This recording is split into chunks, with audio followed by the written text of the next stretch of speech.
और सफाई हुई तो सारे किलीमा कराती है साहब, हम तो जानते नहीं है। हमने चाबी भी कई दफा मांगी है, देने को मना कर दिया। मैं वहाँ 34 साल से काम कर रहा हूँ गाड़ी में कहीं, और गाड़ी बिक्री के साथ में गाड़ी में उसकी गाड़ी की मजार है, उसके अंदर ही रहता हूँ मैं। तो अगर हमारे अंदर में आ जाएगी तो सफाई हम कराते रहते थे। पहले हम सारे कुछ काम कराते थे। ये 85 से इन्होंने अपने कब्जे में कर रखी है गवर्नमेंट ने। पहले हमारे अंडर में थी ये, चाबी भी हमारे पास थी, सब कुछ हमारे पास था। लेकिन वो जगमोहन आए थे, उन्होंने कुछ पत्थर लगवा दिए अंदर, तो उन्होंने 85 में अपना कब्जा जमा लिया उसके ऊपर। नहीं, उस वक्त हालत ठीक नहीं थी, लेकिन अब जरा सही हालत में है। बनाया उन्होंने, बना के और कब्जा कर लिया। लोग आते थे पहले, बहुत लोग आते थे पहले, अब आते हैं लेकिन बेचारे धक्के खा के चले जाते हैं।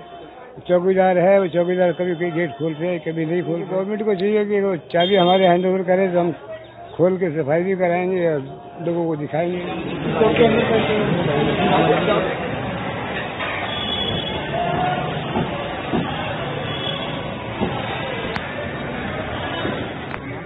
बैंगलोर से। फिर आप जब यहाँ क्या लेकर के आए आपको गालिब के मज़ार पे?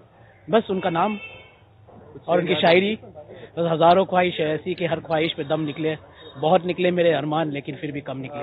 बचपन से जब मैं बड़ा हो रहा था तो आई यूज्ड टू, मेरे डैड बहुत मिर्जा गालिब सुनते थे, तो I have kind of grown up listening to a lot of shayari and a lot of qawwalis, and so you know I थोड़ा इफेक्ट है। एक बार उनके शायरी जब पढ़ते हैं तो यू कैन सी कि कितना आप फिर खुद से रिलेट कर सकते हैं। ही स्पोकन सो मच, मैं मुझे लगता है कि we should make this as a cultural centre for for the promotion of and development of ये language and the cultural coordination and stuff like that. Yeah, definitely. पहले आती थी हाले दिल पे हंसी, अब किसी बात पे नहीं आती। पूरी जिंदगी गालिब की कस्म परसी में गुजरी। बड़े हालात अच्छे नहीं थे उनके जब वो जिंदा थे। अब वो जब ख्वाब इस्तराहत कर रहे हैं और हमेशा के लिए यहाँ पे आराम कर रहे हैं, अभी भी उनके मकबरे और मजार की हालत शायद उसी कस्म परसी का शिकार है। ईटीवी भारत के लिए दिल्ली से सुहेल अख्तर की रिपोर्ट।